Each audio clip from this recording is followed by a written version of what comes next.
गणेशाय नमः. श्री प्रभु रामचंद्राय नमः. विनिता विनिता सती पतिव्रता मत्सरू कर शिवृता मत्सरे दासी ते बैसली माता त्यासी काय आता चालेल. ग्रंथकर्ते श्री संत एकनाथ महाराज या ठिकाणी सांगतायत, कद्रू आणि विनिता यांच्यामध्ये शर्यत लागलेली आहे, कोण जिंकतंय बघायचं. आणि त्यावेळेस जी कद्रू आहे सापाची आई, त्या दोघींचं शर्यत लागली, पण झाला ठरलं त्यांचं. त्यावेळेस कद्रूनं विचार न करता अविचारीपणानं निर्धारानं सांगितलं की ते असणाऱ्या सूर्याच्या रथाचे घोडे निळेच आहेत.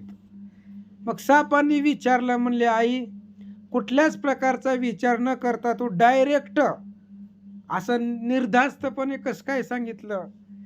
कारण विनिता जी आहे ती पतिव्रता आहे, तिच्याबरोबर जर तू मत्सर केला तर ते पाप आपल्या डोक्यावरती बसेल.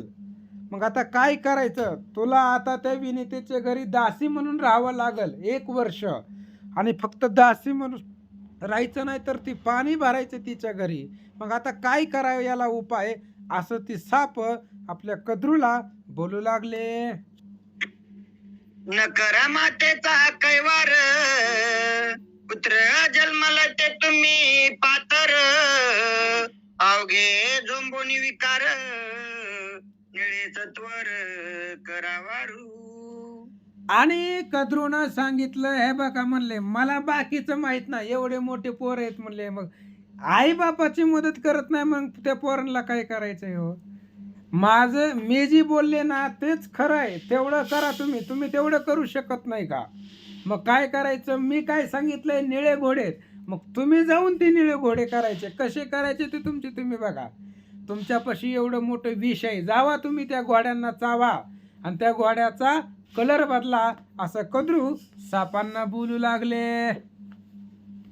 तर प्रमाणाची करिता कपट होईल अवघी यांचे तळपट वंश होईल पाट करिता कपट भले नव्हे. आणि मग सापांनी सांगितलं, आम्ही पण रामायण वाचलंय, कपट करणं चांगलं नाही. कपट करिता हिरण्यकश्यपू खंड विखंड केली वपू तेथे आमुचा कोण प्रतापू रुद्र रूप जिंकावया. कपट करणं चांगलं नाही हे, आणि कपट जर केलं तर हा सगळं सपाट होणार आहे. कपट करणं हे पाप आहे. अशा प्रकारे ती साप ऐकोनी पुत्राचे वचन कद्रू झाली कोपायमान मग शाप दिदला दारुण अग्निदने भस्म होल पै. बघा महाराज, एखादा माणूस जर तोशाला पेटला तर ती माग पुढे बघत नसतं महाराज. त्याला त्याचं कार्य महत्वाचं असतंय, नाते संबंध पाहत नाहीये. अहो फक्त एक काम ऐकलं नव्हतं रेणुकेनं, एक काम फक्त पाणी दिलं नाही, शाप दिला, 5 पोरं मेली, त्या पत्नीला मारायला लागलं फक्त क्षुल्लक कारणावरून. आणि त्या असणाऱ्या कद्रूनं सांगितलं, तुम्हाला जर एवढं करणं होत नसेल तर माझा शाप आहे, तुम्हाला अग्नीमध्ये जळून भस्म व्हा. ज्यावेळेस जन्मेजय राजा, ही पुढं कथा आहे पांडव प्रतापामध्ये, जन्मेजय राजा ज्यावेळेस सर्पसत्र मांडील त्यावेळेस त्याच्यामध्ये तुम्ही जळून मराल असा शाप कद्रूनं दिला म्हणतात. सर्प झोंबोनी सकळ विषेवारू केले सुनीळ मग मातेशी सांगती उतावेळ दवी तू तत्काळ विनितेशी. आणि सापांनी सांगितलं, आता आईनं सांगितलंय म्हणल्यावर जाऊ देवा म्हणलं, आता काय गेले ते. आणि सूर्याच्या रथाचे जे वारू होते घोडे, त्या घोड्यांना चावले आणि त्यांच्या विषानं त्या घोड्याचा कलर बदलला, निळे असणारे ते घोडे दिसू लागले. त्यावेळेस सापांनी सांगितलं, आत्ताच्या आता तू त्या विनितेला बोलव आणि तिला ती घोडे दाखव. आता लगेच जर दाखवले तर तू शर्यत जिंकशील, असं साप कद्रूला बोलू लागले. विलंब करिता या कार्याची, सूर्य सोशील या विचारती, मग दाविल्या विनतेची, जयोआसी पयन ये. सापांनी सांगितलं या कामाला जर उशीर केला तर सूर्यदेव काय, सकाळ सकाळ अरुणोदय झाला की सूर्यदेव येतात. सूर्य आल्यावर सूर्य पाहिल आपल्या घोड्याकडं, आणि मग घोड्याकडं पाहिल्यावर त्याला निळे जर घोडे दिसले तर मग सूर्य ती विष शोषून घेईल. मग सूर्यानं जर विष शोषून घेतला तर मग पुन्हा त्याचा अर्थ राहणार नाहीये. त्याच्यामुळं आताच्या आता दाखव, परत जर उशीर जर लावला तर आपल्याला जय मिळणार नाहीये, असं साप कद्रूला बोलू लागले. कपटाच्या कृत कार्याची, तात्काळ साधावे वेगेची, विलंब करिता कपटाची, जय आम्हासी पयनाई. आणि सापांनी सांगितलं महाराज, एकतर कपटाने काम करूच नाही, आणि कपटानं जर एखादं कार्य केलं तर मग त्याचं लवकरात लवकर ते काम साधावं लागतं. कपट करत असताना कपटापासून जर उशीर केला तर मग जय मिळणार नाहीये, असं सांगतात. पुत्र वचने उतावेळ, ध्रुविनीत आणि तत्काळ, सूर्यरतीचे वारू सुनीळ, देखसु मूळ निळवर्ण. आणि मग मुलांच्या शब्दावरती विश्वास ठेवला. पड्डिसनं घरामध्ये गेली, त्या असणाऱ्या सवतीच्या घरात तिकडे गेली, विनीतेला बोलून आणलं आणि विनीतेला दाखवलं, हे बघ मी जसं बोलले होते आपली शर्यतीप्रमाणे, मी सांगितलं होतं सूर्याच्या रथाचे घोडे निळेच आहेत बघ म्हणले, आत्ताच्या आता बघ, डोळ्यानं बघ, पुन्हा मग तुझ्या मनामध्ये संभ्रम नको, बघ म्हणले तिकडे सूर्याच्या रथाकडे. ज्यावेळेस विनीतीनं पाहिलं त्यावेळेस तिला सुद्धा ते घोडे निळ्या कलरचे दिसले, असं सांगतात. अध्रु म्हणे विनतेसी, म्या जिंतीले निज पैजेसी, तू झालीस माझी दासी, अति उल्हासी आली घरा. आणि मग त्यावेळेस कद्रूनं सांगितलं विनतेला, बघ म्हणले तिकडं आकाशाकडे, तुला घोडे कसे दिसतात आता, निळे, मी कसे सांगितले होते निळे, मग मी शर्यत जिंकले, आता तू उद्यापासून बिगर पगारीचं माझ्या घरी यायचं, सकाळ संध्याकाळ आमच्या घरातलं सगळं पाणी भरायचं. अशा प्रमाणे ती कद्रू बोलू लागली म्हणतात. आल्हाद जे कोणी मातेसी, सर्प मागती उषा पासी, कद्रू हरी कली मानसी, उषपासी सोये वधे. आईला आनंद झालेला पाहिला, सापाला बी आनंद वाटला. सापाने विचार केला, आई आनंदात आहे तोपर्यंत उशाप मागून घेऊ, कारण मग अशी शाप दिला होता ना, आणि मग आई आनंदामध्ये आहे तोपर्यंत आपण उशाप मागू, असा विचार सापांनी केला. काय करतात ऐका. अन्या जरत्कारीचे उदारी, जरत्कार वीर्य करी, आस्तिक जन्मले ब्रह्मचारी, तो शाप जोरी रक्षिल. आणि जरात्कार नावाची कन्या, त्याच्यापासून त्या कन्येच्या पोटी एक आस्तिक नावाचे ब्रह्मचारी महाऋषी तपस्वी ते त्या ठिकाणी जन्म घेतील, आणि तुम्हाला त्या सर्पसत्रामधून हे आस्तिक महाराज वाचवतील, बाहेर काढतील, असं सांगतात. दुर्धर शापे हानियात, सर्प जळतास मस्त, आस्तिक पाहुनिया तेथ, देहदनांत रक्षिल. आणि मग दुर्धर अशा प्रकारच्या शापाच्या अग्नीमध्ये ज्यावेळेस साप जळतील त्यावेळेस तर आस्तिक ऋषी तिथे येतील, आस्तिक मुनी, आणि आस्तिक ऋषी तुम्हाला त्या सर्पसत्रामधून वाचवतील, देहाचं तुमच्या संरक्षण करतील, असं सांगतात. मातृपक्षाचे कुळस काळ शापाग्नीत जळता मातुळ आस्तिक रक्षील तात काळ तपोबळे प्रतापे. आणि त्यावेळेस मातृपक्षाचंही कुळ आहे आणि आपल्या आईच्या पक्षामधले कुणाच्या आस्तिक ऋषीच्या आईच्या पक्षातलं ती कुळ आहे. मग त्याच्यामुळं जरी सगळंच आपलं कुळ जर त्याच्यामध्ये चाललं तर मग अवघड होईल. त्याच्यामुळं मातृपक्षाचं जे कुळ आहे सापाचं, ते आस्तिक ऋषी त्याचं संरक्षण करतील. कशानं करतील? तपोबळ प्रतापे, तपाच्या सामर्थ्यावरती तुमचं संरक्षण आस्तिक महाराज करतील, असा उशाप कद्रूनं सापांना दिला म्हणतात. उशापे तुष्टली माता तेने आल्हाद सर्पा समजता कदृषी परम चिंता सुख सर्वता सेना. आणि मग बघा महाराज, आपण जर एखाद्या बरोबर वाईट केलं, वाईट वागलो, तर आपल्याला संध्याकाळपर्यंत करमत नसतं महाराज. नको वागायला पाहिजे होतं असं वाटतं. त्यावेळेस सुद्धा कद्रूला भीती वाटत होती महाराज, कारण कद्रूची मुलंच भयंकर होती.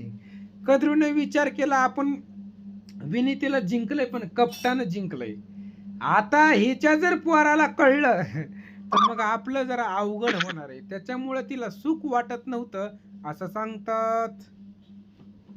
कपट जिंकली विनिता कपट करील पुत्र घाता एका दृष्टी दुस्तर चिंता सुख सर्वता सेना.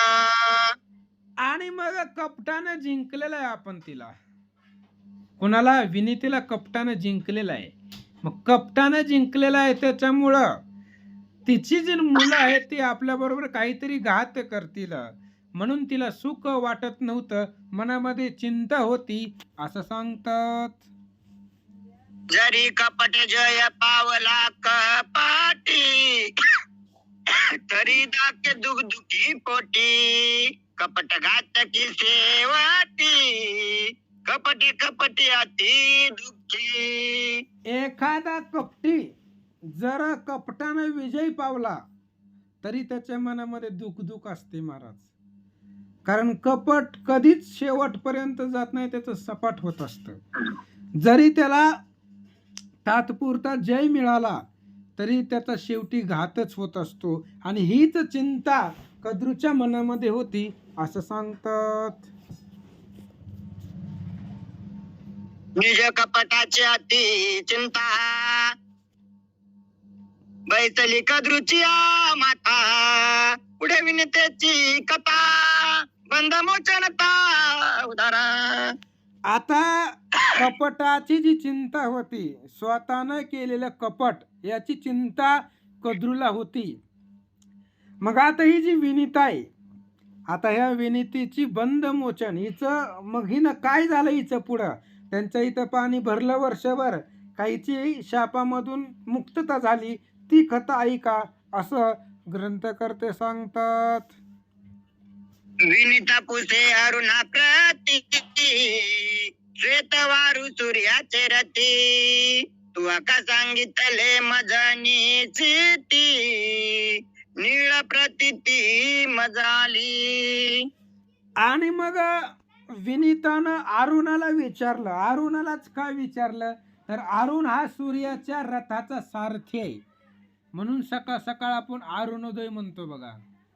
अरुण हा सूर्याच्या रथाचा सारथी आहे. अरुण आणि गरुड ही दोन मुलं कद्रूची आहेत. आणि गरुड जी आहे तो भगवान श्री विष्णूचं वाहन आहे, आणि अरुण सूर्याच्या रथाचा सारथी आहे. ते अरुणाला दोन मुलं आहेत, संपाती आणि जटायू.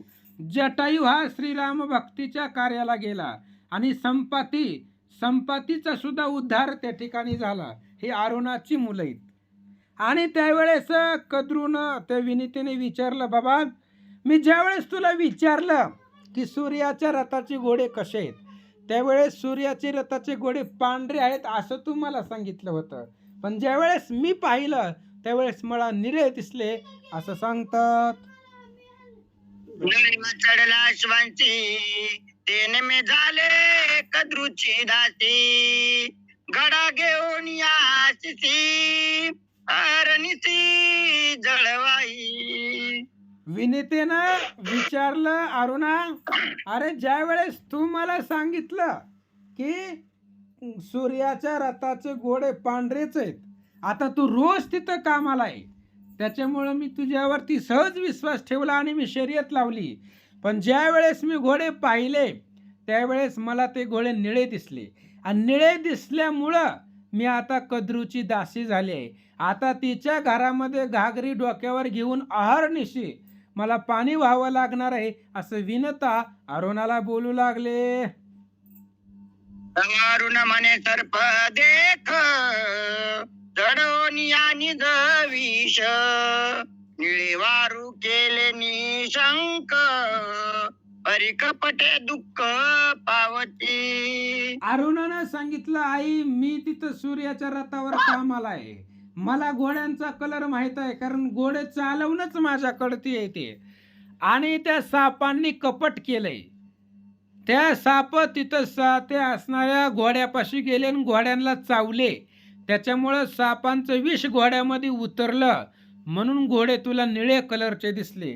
त्यांनी कपट केलंय, त्यांनी केलेलं फळ त्यांना मिळेल असं अरुण विनीतेला बोलू लागला.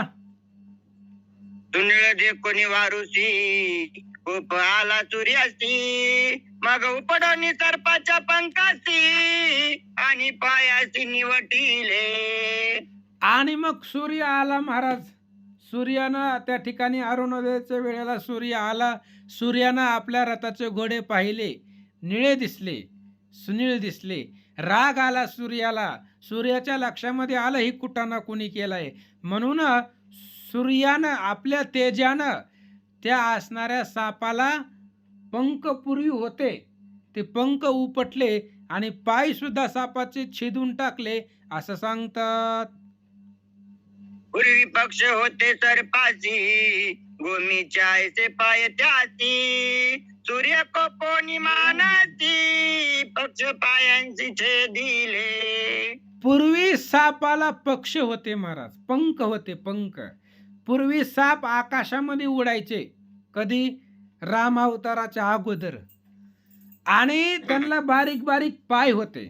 सापाला पायही होते आणि पंखही होते. पण सूर्याला राग आला. कशामुळं राग आला?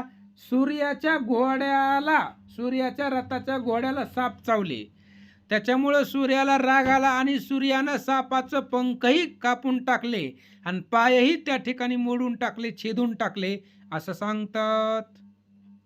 पाय निवटिल्या मग पुढे चलू लागले नाग या लागी त्याची उरग हा दुःख भोग कपटाचा. सूर्यदेवानं सापाचं पंखही छेदून टाकले आणि पायही छेदले. पाय छेदल्यामुळं छातीनं ती चालू लागली उरानं, त्याच्यामुळं त्याला उरग हा शब्द सापाला वापरतायत. आणि ही सगळं कपटाचं आहे.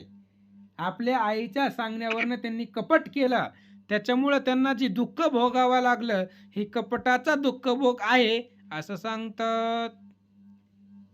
सूर्य शापिले सर्पाची उदारी धरिले कपटाची तोची उदर शुळ तुम्हाची अरनिसी भोगाल.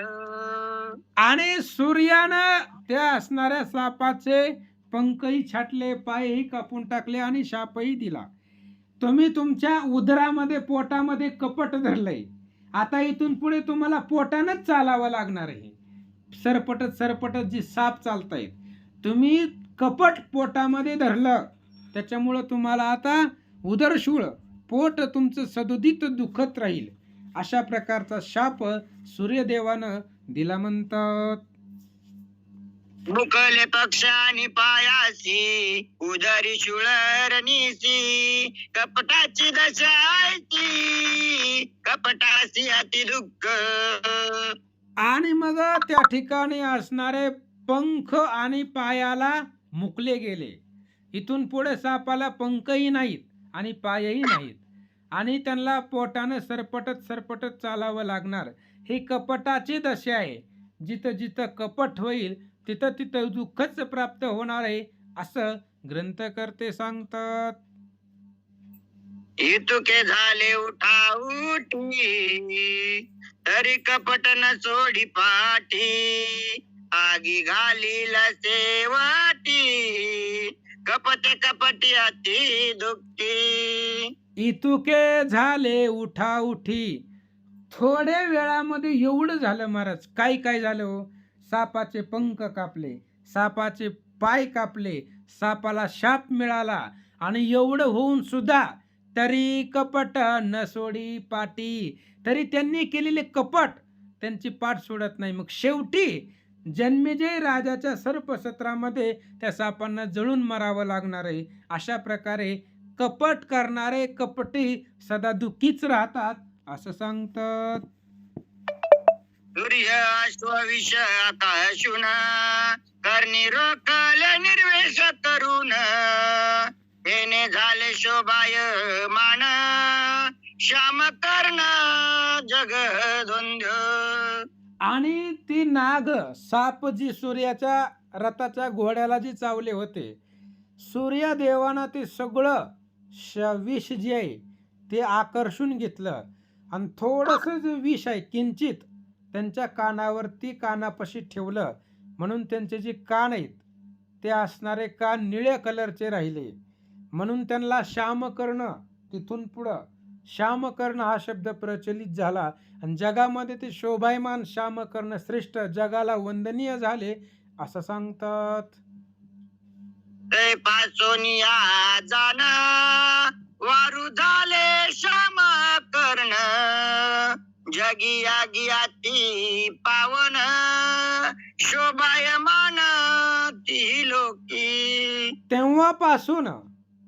तेव्हापासून सूर्याच्या रथाचे जे घोडे आहेत ते घोडे श्यामकर्ण झाले, आणि ही श्यामकर्ण जगामध्ये यज्ञ करायला यज्ञामध्ये पावन आहेत, आणि शोभायमान आहेत, पवित्र आहेत, असं सांगतात. अरुण सांगे माते प्रती, मज दिन सूर्याची गती. मी जेवनिया बैसन रती, बंध निर्मुक्ती गरुडा दिन. अरुणानं आईला सांगितलं, मी दुसऱ्याच्या इथं नोकरीला आहे, मला तुमची काही मदत करता येणार नाही. पुणे मुंबईला पोरगा असल्यावर आईबापाची काही मदत करू शकत नाही, जास्तीत जास्त पैसे पाठवू शकतोय. अरुणानं सांगितलं, मी दुसऱ्याच्या इथं कामाला आहे, त्याच्यामुळे मी तुमची काही मदत करू शकत नाही, कारण माझी गती सूर्याच्या अधीन आहे. मी जर गेलो नाही तर सूर्यदेव उगवणार नाही, सूर्य उदयाला येणार नाही. सूर्याची जी ताकद आहे, शक्ती आहे, गती आहे, ती माझ्या अधीन आहे. त्यामुळं मला तिथं रोजच्या रोज ड्युटीला जावंच लागतं टाईमाला. माझ्या ड्युटीमध्ये मला ॲडजस्टपणा करता येणार नाहीये. मग तुझं जी बंधमोचन आहे ती गरुड करील, गरुडामध्ये तेवढी ताकद आहे, असं या ठिकाणी सांगतात. आकळावया त्रिजगती, गरुडापासी सामर्थ्य शक्ती. त्याचे अंगी सहिष्णुता शांती, बंध निर्मुक्ती तो करील. आणि अरुणानं सांगितलं, माझं तो काही मी तुमची मदत करू शकत नाहीये. मग आकळावया त्रिजगती, अहो गरुडापाशी अद्भुत सामर्थ्य आहे, आणि सामर्थ्य आहे, सामर्थ्याबरोबर शांती आहे. काही काही लोकांकडे ताकद असते पण शांती नसते. त्यामुळं गरुडापाशी शांतीही आहे आणि सामर्थ्य सुद्धा आहे. त्यामुळं गरुड तुमची मुक्तता करील, असं आईला अरुण सांगू लागला. सूर्याची आज्ञा मज तत्वता, उदयी वंदावी माता पिता. म्हणून आलो मी वंदनार्था, जाईन मागू तीर्थ गती. आणि अरुणानं सांगितलं, मला सूर्याची आज्ञा आहे, सकाळ सकाळ जायचं, आईबापाचं दर्शन घ्यायचं, निघून यायचं, जास्त वेळ थांबायचं नाहीये. आणि म्हणून मी आलो होतो तुमच्या दर्शनासाठी. आता मला इथं जास्त वेळ थांबता येत नाही, माझ्या ड्युटीचं टायमिंग झालंय, मला निघावं लागतंय. काय करायचं ते तुमचे तुम्ही बघा. मी तुम्हाला उपाय सांगितलाय. काय उपाय आहे? तुमचं जी बंधमोचन आहे ती गरुड करेल. गरुडापाशी ताकद आहे. मी दुसऱ्याच्या इथं कामाला आहे. माझी ताकद दुसऱ्याच्या आधी नाही. त्याच्यामुळं मला जावं लागेल. गरुडाला पाचारण करा असं अरुणानं सांगितलं. निघाला म्हणतात. बंधमोचन गरुडा हाती, बुद्धी सांगून मज माते प्रती, अरुण बैसला सूर्य रती, मातृभक्ती गरुडा गाडी.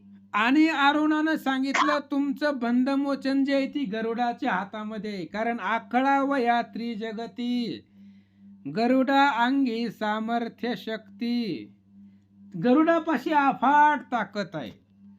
त्याच्यामुळं गरुडाच्या आधीनं तुमचं बंधमोचन होईल अशा प्रकारची बुद्धी आईला सांगितली. अरुण सूर्याच्या रथावरती निघून गेला. आता गरुड काय पराक्रम करतात ऐका. विनिता सांगे गरुडा पासी, कपटे जिंदूनी पैजेसी, कधून मज केले दासी, सहस्र वर्ष जळवाई जळवाई. आणि मग विनितेनं गरुडाला बोलवलं. गरुडाला सांगितलं हे बघ म्हणले मी बंधनामध्ये अडकले. ते कद्रूनं माझ्याबरोबर कपट केलं ती सगळं झालं. पण आता 1000 वर्ष मला तिच्या इथं पाणी भरावं लागणार आहे. पाणी भरावं लागणार ही टेन्शन नाही महाराज. पण सवतीच्या घरात भरावं लागणार ही अवघड आहे. पाणी भरणं काही अवघड नाही. पण सवत आहे ती तिच्या इथं कामाला लागणं थोडंसं अवघड आहे. आणि मला ते करायचं नाहीये. मग आता वाचा. अरुणे सांगितले मज प्रती, बंधमोचन गरुडाती, तरी करशील कैसी युक्ती, ते तर्थ गती मज सांगे. विनितेनं गरुडाला सांगितलं अरुणानं मला सांगितलंय की तू माझी सोडवण करशील. मग आता तू काय करणार आहे मला माहित नाही. तू तुला कसं करायचंय तसं कर. पण माझी त्या असणाऱ्या शापामधून त्याच्या पैजेमधून मुक्तता झाली पाहिजे, तिच्या दास्यत्वामधून. मग तू काय करशील असं विनिता गरुडाला बोलू लागले. तेव्हा गरुड शोभला उद्भट, तुझं जिंतीले करोनी कपट, कपट कपटियांचे तळपट, करीन सपाट सरपंचे. गरुडाला राग आला महाराज. आत्ता जाऊन सापाला सगळ्या सापाला मारावं वाटत होतं. कारण गरुडापाशी ताकद होती. पण परत सांगितलं गरुडापाशी शांती पण होती. गरुडाला राग आला होता जाऊन सापाला मारावं. पण सापाला मारणं हे आताचं कर्तव्य नाहीये. आपल्या आईला सोडवणार आहे. आणि सगळे साप जरी मारले तरी आईची मुक्तता होणार नाही. मग काय विचार गरुड करतो ऐका. मातेसी द्यावयास मान, कोप केला उपशमन, वंदोनी मातेचे चरण, काय वचन बोलत. मातेसी द्यावया समाधान. आईला समाधान देण्यासाठी त्या ठिकाणी गरुडानं राग शांत केला. कधी कधी राग आवरावा लागतो. राग आवरण्यामध्येच पुरुषार्थ असतो. गरुडानं राग शांत केला, आईच्या पाया पडला. आणि काय गरुड आईला बोलतो ऐका. तुझ्या बंध मोचनासी, पालत पुसे तू कद्रुसी, जरी मागेल उत्तम पदार्थाची, तरी मी आणून तिचा देईन. गरुडानं विनितेला आईला सांगितलं आई जा त्या कद्रूपाशी तिला विचार तुझ्या इथं 1000 वर्ष पाणी भरण्यापेक्षा जर तुला दुसरं काही पाहिजे असेल ती माग. ती कद्रू काही बी मागू ते जगामध्ये, जी मागेल ती आपण तिला आणून देऊ. काही मागू दे तिनं, जी मागेल ती तिला देऊ आणि तुझी मुक्तता करू असं गरुड विनितेला बोलू लागला. मातृबंधन मोचनार्थ, अति दुर्लभ मागेल अर्थ, तो देईन पदार्थ, मोचनार्थ पुसे वेगी.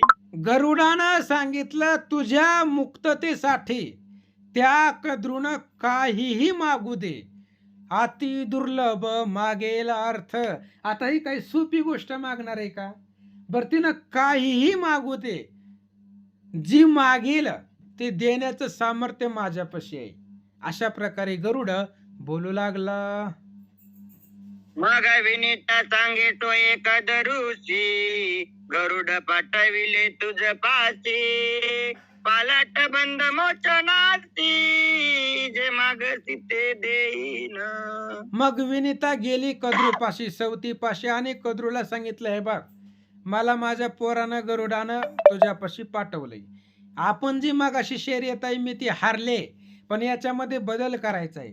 मग मी तुझ्या इथं पाणी भरण्यापेक्षा याच्या बदल्यामध्ये जर तुला काही मागायचं असेल, काही, ते तू मागू शकते, मी ती तुला देणार आणि माझी याच्यातून मुक्तता करणार, अशी विनिता कद्रूला बोलू लागले.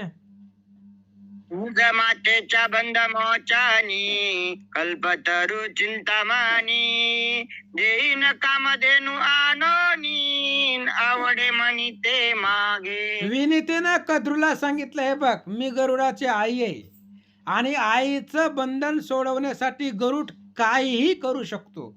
मग तू काही जरी मागितलं, कल्पतरू मागितला, चिंतामणी मागितलं, कामधेनू नावाची गाय मागितली, आवडे मनी ते मागे, तुझ्या मनामध्ये ज्याची आवड असेल ती माग, माझा पोरगा गरुड तुला आणून देईल, असं विनिता कद्रूला बोलू लागले. मग कद्रू विचारीचे ती, परम सामर्थ्य गरुडापती, अति उद्भट याची शक्ती, अमृत प्राप्ती त्या मागू. कद्रूनं विचार केला, महाराज, गरुडापाशी अद्भुत शक्ती आहे, भरपूर ताकद आहे.